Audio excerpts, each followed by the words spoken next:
जय हिंद दोस्तों। Learn with DK sir का आप लोग को स्वागत है। आज मैं एक एनसीईआरटी 8 क्लास एग्जाम्पल का क्वेश्चन कर रहा हूँ, जो ये है। इसमें ये क्या कहते हैं कि पहला क्वेश्चन लेते हैं, जो बीपीएससी टीआरई के लिए और सीटेट के लिए बहुत इम्पोर्टेंट क्वेश्चन रहेगा। चलिए स्टार्ट करते हैं। क्वेश्चन साइंस का क्वेश्चन है। कहते हैं मक्का उगाने के लिए निम्नलिखित में से कौन सी परिस्थिति अनिवार्य नहीं है।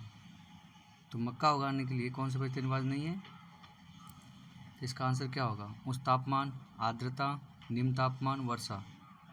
इसका करेक्ट आंसर हो जाएगा निम्न तापमान।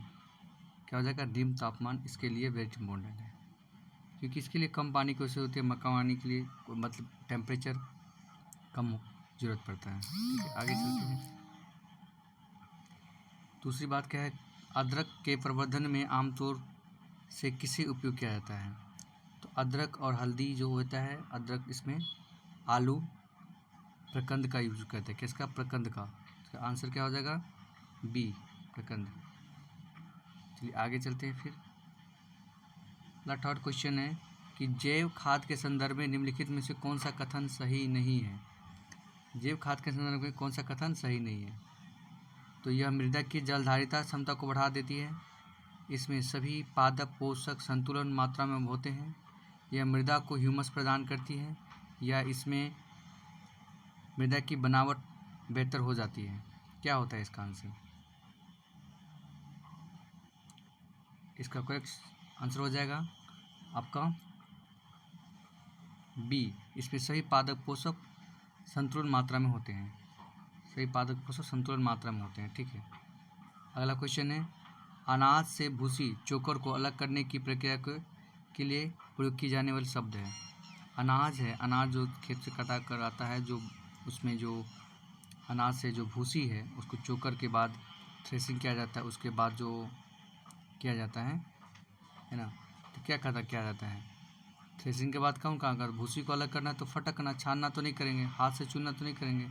क्या हो जाएगा? फटकना विधि से करते हैं। किससे? फटकना विधि से। ठीक है, आगे चलते हैं।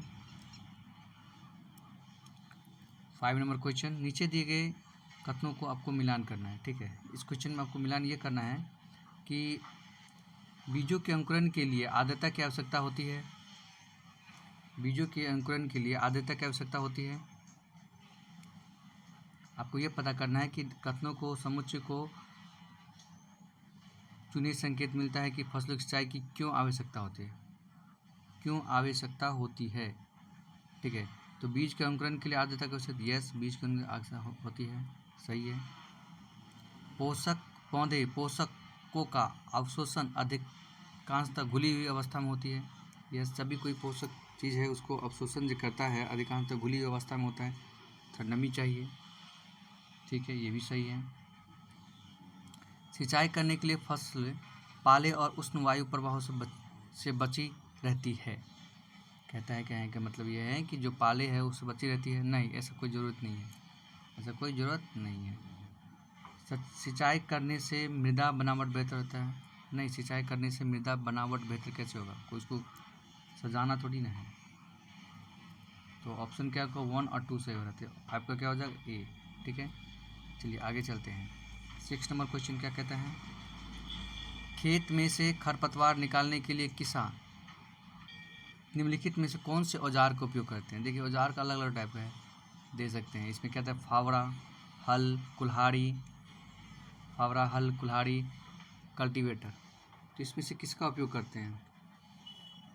देखिए, पहली बात, हल को खरपतवार से निकालने के लिए औजार की बात कर रहे हैं, तो ये तो नहीं हो सकता, ये तो नहीं हो सकता है। हल, कुल्हाड़ी काटना तो है नहीं, खरपतवार हटाना, तो ये भी नहीं हो सकता। कल्टीवेटर यानी कि ट्रैक्टर में यूज होता है, ये तो नहीं होगा। ऑप्शन एक ही बचा है, ए, फावड़ा, यही होगा ऑप्शन। ठीक है, आगे कहता है कि उर्वरक के संदर्भ में कौन सी बात सही नहीं है? ये उपज बढ़ावा देते हैं, इनके अत्यधिक उपयोग करने में। देखिए, क्वेश्चन यहीं से स्टार्ट करते हैं, पढ़ने का भी काम करेंगे। नहीं को हिस्सा है, क्या कहा है? नहीं, नहीं कहा है, तो इसके लिए एक अंडरलाइन कर लेते हैं नहीं के लिए, ठीक है। ये उपज बढ़ाव देते हैं, उर्वरक के लिए तो उपज बढ़ाव देते हैं, तो है उर्वरक के लिए उपज बढ़ाव देते हैं, ये तो सही है। इनके अत्यधिक प्रयोग करने से मृदा में पोषक तत्वों का संतुलन बिगड़ जाता है। इनके अत्यधिक, ये बात भी सही है, अत्यधिक पोषक उर्वरक करेंगे तो संतुलन बिगड़ जाएगा, ये बात भी सही है। आमतौर से ये कम मात्रा में उपयोग किया जाता है। हाँ, उर्वरक जो है जानते हैं उर्वरक कितना होता है, तो नाइट्रिक फर्टिलाइज़र होता है जो NPK यूज करते हैं हम लोग, NPK करते हैं, क्या करते हैं NPK, नाइट्रोजन फॉस्फोरस पोटासियम का यूज़ करते हैं, ठीक है। ये पर्यावरण हितैषी है, ये पर्यावरण के हितैषी नहीं होते, ये तो गलत बात है। उर्वरक पर्यावरण के हितैषी नहीं होते, यही सही होगा इसका, ये सही है ये गलत है, यानी कि ये बात सही कह रहा था ये गलत था, ये बात सही कह रहा था ये गलत है, ये बात सही कह रहा था ये गलत है, ये बात सही कह रहा था तो ये भी गलत है, ये सही होगा इसका आंसर सी, 7 का सी आंसर होगा। चलिए आगे बात करते हैं 8 का। फसल पर खरपतवारों के दुष्प्रभावों के बारे में नीचे कुछ कथन दिए गए हैं, ठीक है। वे फसल कटाई समस्या कर्तन में सब व्यवधान डालते हैं, कह रहे हैं कथन नीचे दिए हैं उसके बारे में आपको सही बताना है। कथन के बारे में नीचे लिखा हुआ है कि आपको ये कोटि जो बताना है, ये कोटि आपको सही बताना है, क्या बताना है, सही कोटि बताना है, सही, यहाँ लिखा है सही बताना है, तो जो सही है वही जवाब देना है। बताइए, पहला क्वेश्चन है ऑप्शन है ए, फसल कटाई समय कर्तन में व्यवधान डालते हैं, ये फसल की स्वस्थ वृद्धि में सहायता करते हैं, ये फसल के पौधों के साथ जल पोषक स्थान और प्रकाश के लिए प्रतिस्पर्धा का मतलब कंपटीशन करना पैदा करते हैं, ये पौधों की वृद्धि का प्रभाव डालते हैं। यानी इन कथनों में से कौन सा सही है, देखिए कौन सा सही है। ये फसल कटाई से व्यवधान डालते हैं, खत प्रभाव के दुष्प्रभाव जो है, दुष्प्रभाव जो दिक्कत देता है खत तो जो पतवार जो होता है क्या दिक्कत करता है, ये बात तो सही कहता है कि फसल कटाई में वो दिक्कत है, काटने में वो भी कट जाता है ना, फिर इसको छाँटने में अलग टाइम लग जाता है, ये बात भी सही है। वे फसल की व्यवस्था समृद्धि में सहायता करते, कोई सहायता नहीं करते, वो तो खरपतवार हो जाते कैसे सहायता करे, कोई सहायता नहीं करता है, ऑप्शन 2 सही गलत है। वे फसल के पौधों के साथ जल पोषक स्थान और प्रकाश के लिए अच्छा, हाँ ये बात सही है कि जो सभी के लिए दुष्प्रभाव है कंपटीशन की तरह काम करता है, ये बात भी सही है उसका, है ना। वे पौधों की वृद्धि पर प्रभाव डालते हैं, पौधों की, हाँ खत पतवार जो खेतों में हो जाता है तो पौधों की जो वृद्धि है उस पर तो प्रभाव डालेगा ही, ये बात भी सही है। क्या ऑप्शन हो गया, ऑप्शन हो रहा है, ये भी सही हो रहा है, 1 सही हो रहा है आपका, ये 3 सही हो रहा है, 4 सही हो रहा है, इसका ऑप्शन कौन है, 1 सही होगा, ठीक है। चलिए आगे क्वेश्चन चलते हैं 9 नंबर। मृदा को ढीला करने और उलट पलट करने की प्रक्रिया कहलाती है, यानी कि मिट्टी का जो कद करेंगे, जब खेतों की जुताई करेंगे तब ये करेंगे मृदा की उलट पलट। तो सिंचाई और खाद देना, सिंचाई खाद देने से क्या होगा, मृदा खलट तो हो जाएगा, नहीं होगा, तो ये बात गलत है, ये बात क्या है, गलत है। खुदाई करना और विनोइंग करना, देखिए खुदाई करना तो ठीक है, खुदाई का मतलब क्या होता है, खुदाई का मतलब ये नहीं कि बहुत सारा खुदाई करना, विनोइंग करना, विनोइंग उड़ान थोड़ा, ये तो गलत हो गया, ये भी यहीं से गलत हो गया ऑप्शन। जुताई और हल चलाना, हाँ ये ऑप्शन सही लग रहा है, जुताई और हल चलाना सही है ये। कटाई और भंडार नहीं, उलट पुलट के लिए कटाई भंडारण नहीं, ये भी ऑप्शन गलत है। 10 नंबर क्वेश्चन कहता है हमारे देश में मानसून का मौसम कौन से महीने में आते हैं।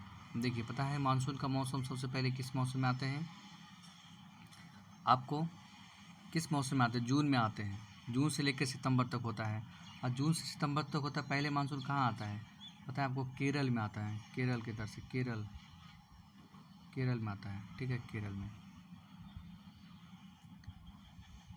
तो इसका कौन सा आंसर होगा, सितंबर में, ये ऑप्शन होगा बी सही, ठीक है। सिंचाई के उस तरीकों को क्या कहा जाता है, 11 नंबर क्वेश्चन है, सिंचाई के उस तरीके को क्या कहा जाता है जिसमें पानी को पौधों की जड़ों के समीप बूंद बूंद तक डाला जाता है। जैसे कि आप देखेंगे ड्रिप सिंचाई के बारे में सुने होंगे कि ड्रिप सिंचाई ऐसे पानी के छर्रे होते हैं जो पाइप लगा जाता है और छेदा रहता है, उसके पौधों की जड़ों तक जाता है। तो घिरनी विधि तक घाटते होते नहीं जाएगा, छिड़काव करना मतलब ये पंप से छिड़काव तो नहीं करना है, लीवर कोई विधि नहीं होता है, ऐसे पंप से जो होता है, इसमें क्या हो जाएगा, ऑप्शन बी, 11 का बी, ये सही हो जाएगा। तो थैंक यू दोस्तों, आज मैं एक चैप्टर लेकर आया हूँ, अगली बार हम 2-3 चैप्टर लेकर आएंगे और अच्छी तरह से इसको समझेंगे, ठीक है।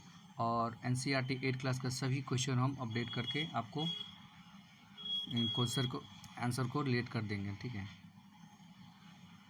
तो मेरे चैनल को लाइक एंड सब्सक्राइब करें, अच्छा लगे तो और मोटिवेट करें। थैंक यू, धन्यवाद, जय हिंद।